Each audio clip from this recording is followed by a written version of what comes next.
लिखा हुआ है कि उपसर्ग अलग करो या प्रत्यय अलग करो, तो हम मूल शब्द को कैसे पहचाने? मूल शब्द पहचानेंगे तभी तो हम उपसर्ग या प्रत्यय अलग कर सकते हैं।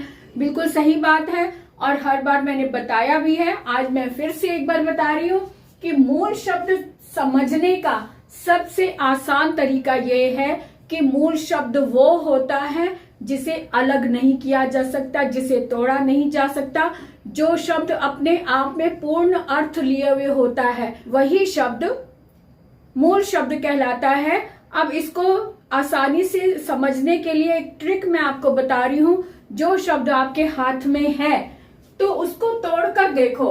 अब जैसे नेता है, भय है, ये सब शब्द है, इनको अगर हम तोड़कर देखें तो कोई अर्थ नहीं बनता। तो जिसे तोड़ा नहीं जा सकता, जिसे अलग नहीं किया जा सकता, वो शब्द मूल शब्द होता है।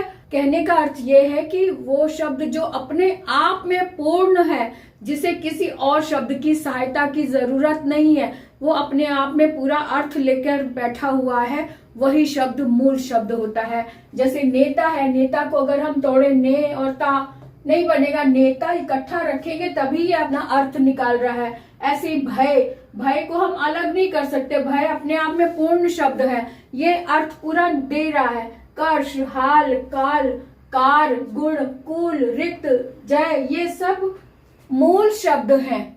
अब मूल शब्द में उपसर्ग लगता है, मूल शब्द में प्रत्यय लगता है, तो इन शब्दों को अगर हमने ये उपसर्ग लिखे हुए हैं, इन शब्दों को अगर हम इसमें जोड़ते हैं तब उपनेता है ना, अभिनेता, निर्भय, उत्कर्ष, खुशहाल, चिरकाल और प्रतिकार, उपकार, इस तरह से इसमें लग जाता है। विकार, अवगुण, अनुकूल, अतिरिक्त, विजय, इस तरह से इन शब्दों में उपसर्ग लगेगा, तब इन शब्दों का अर्थ थोड़ा सा बदल जाता है उपसर्ग लगने से। और अगर इन्हीं शब्दों में प्रत्यय लग जाए, और प्रत्यय बाद में लगता है, यानी जो शब्द मूल शब्द होता है इसके अंत में अगर लगे तो वो प्रत्यय, शुरू में लगे तो वो उपसर्ग होता है। इतनी बात तो सबको पता है। लेकिन प्रत्यय लगने से शब्द के अर्थ में बहुत थोड़ा सा अंतर आता है। या जैसे कि कोई संज्ञा है तो वो विशेषण बन गया या भाव बन गया, इस तरह से उसमें परिवर्तन आ जाता है। जैसे सुंदर है तो सुंदरता भाववाच्य से संज्ञा बन गई, विशेषण बन गया, इस तरह से शब्द में परिवर्तन आ जाता है। जब हम मूल शब्द को पहचानना सबसे बड़ी बात है। मूल शब्द को अगर आपने समझ लिया तो आप उपसर्ग को भी समझ पाएंगे और प्रत्यय को भी समझ पाएंगे। जैसे कि हमने एक शब्द लिया, शब्द एग्जाम में आपके सामने एक शब्द आया,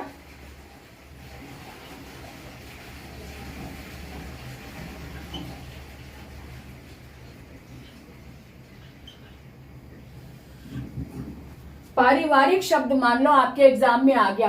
अब इस शब्द में उन्हें प्रश्न दिया हुआ है कि इस शब्द में मूल शब्द और प्रत्यय को अलग करो, है ना, प्रत्यय को अलग करें। ये इसमें मूल शब्द है परिवार, परिवार मूल शब्द है और परिवार में जब एक प्रत्यय लगता है तब इसका पारिवारिक कुछ रूल है, इसके रूल भी बताए हुए हैं मैंने। परिवार से पारिवारिक कैसे बना, समाज से सामाजिक कैसे बनता है। जब एक प्रत्यय बनता है तब जो ह्रस्व स्वर होता है वो दीर्घ में बदल जाता है। इसका लिंक भी मैं इसमें दे दूंगी। तो इस तरह से समझना होता है। ये जितनी हम प्रैक्टिस करते हैं, प्रैक्टिस से हमें ये बातें समझ आती है छोटी छोटी, कि ये परिवार से पारिवारिक कैसे बना, समाज से सामाजिक कैसे बना, ये छोटी छोटी बातें अभ्यास से पता चलती है। समाज और इक प्रत्यय लगाया तो सामाजिक बना। जब इक का ई बनता है, इक आया होता है, तब यहाँ पर ह्रस्व आ है तो अ का बड़ा आ यानी दीर्घ हो जाता है। ऐसे नियम है सामाजिक, इस तरह से आ जाएगा। जैसे कि नीति है, नीति और एक प्रत्यय लगा है तो नीति का जो ये नीति है ये बड़ी ई पहले से ही है, लेकिन यहाँ पर ई है, ई का ए बन जाता है, ऐसे नियम है। तो इसका जब हम जोड़ेंगे तो नैतिक ये शब्द बन जाएगा। इस तरह से परिवर्तन आ जाता है। नीति इसमें मूल शब्द है और इक प्रत्यय लगाया है तो नीति से नैतिक बन जाएगा। ऐसे ही भौतिक बन जाता है। ऐसे ही ये शब्द होते हैं, इनका थोड़ा अलग से अभ्यास करने की जरूरत है। इनके नियम है कि ये कैसे परिवर्तित होता है। तो इनके ऐसे वाले शब्दों को आप अलग से अध्ययन करेंगे तो आपका अभ्यास हो जाएगा, आपको ठीक से समझ में आ जाएंगी। यहाँ पर मैं कुछ शब्द एक प्रत्यय वाले दे रही हूँ। इक प्रत्यय और इत प्रत्यय वाले शब्दों को कैसे समझे। यहाँ पर जब भी इक प्रत्यय लगा होता है तब उसके मूल शब्द इस तरह से होते हैं। जैसे इसमें धार्मिक आ की मात्रा लगी है, लेकिन मूल शब्द इसका धर्म है।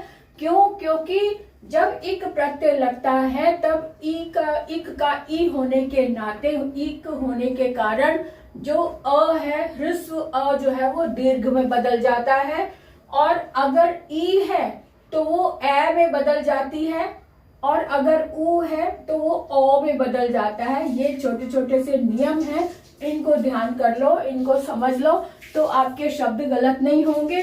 धार्मिक है तो धर्म प्लस इक, नागरिक है तो नगर प्लस इक, सामाजिक है तो समाज प्लस इक, नैतिक है तो नीति प्लस इक है। तो यानी कि ई का ए हो गया, और पुराण है तो पुराण प्लस इक है तो पुराण का ऊ जो है वो औ में बदल जाता है। पौराणिक और नैतिक ये शब्द बन रहे हैं। इनके मूल शब्द ये हैं, धर्म, नगर, समाज, नीति और पुराण। इनमें इक प्रत्यय लगाया तो इसका ये रूप बना, धार्मिक, नागरिक, सामाजिक, नैतिक, पौराणिक। आपके सामने प्रश्न इस तरीके से भी आ सकते हैं और इस तरीके से भी आ सकते हैं।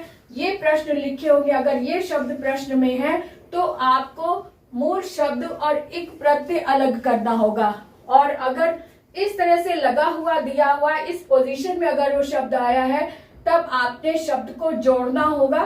तो जोड़कर आप ये वाले शब्द बनाएंगे। इस तरह से प्रश्न दोनों तरह से आ सकता है, आपको दोनों तरह से समझ होनी चाहिए। बस ये बताना चाह रही थी, अब आपको समझ में आ गया। इनके ये नियम याद रखें। अगर अ ह्रस्व अ है तो दीर्घ आ हो जाएगा, और अगर ई है, ई या ई है तो वो ए में बदल जाता है, बड़ी ए में, है ना। और अगर ऊ है तो वो औ में बदल जाता है। यहाँ पर आप गुण संधि को ध्यान में रख सकते हैं। तो गुण संधि में क्या था कि अगर ऊ हो तो ओ हो जाता है, ई है तो ए हो जाता है, लेकिन यहाँ पर ए छोटी ए नहीं बड़ी ए हो जाती है। यहाँ पर भी छोटा ऊ से ओ नहीं बड़ा औ हो जाता है। इनको आप याद रख लेंगे तो आप ये शब्द याद रखेंगे। अब हम देखेंगे इत प्रत्यय लगाकर शब्द क्या बन रहे हैं। अब यहाँ पर आनंदित शब्द दिया हुआ है तो इसका मूल शब्द है आनंद और प्लस इत। समाहित में समूह प्लस इत। हर्षित में हर्ष मूल शब्द है और इत प्रत्यय लगा है। चिंतित में चिंता मूल शब्द है और इत प्रत्यय लगा है। अंकित में अंक मूल शब्द है और इत प्रत्यय लगा है।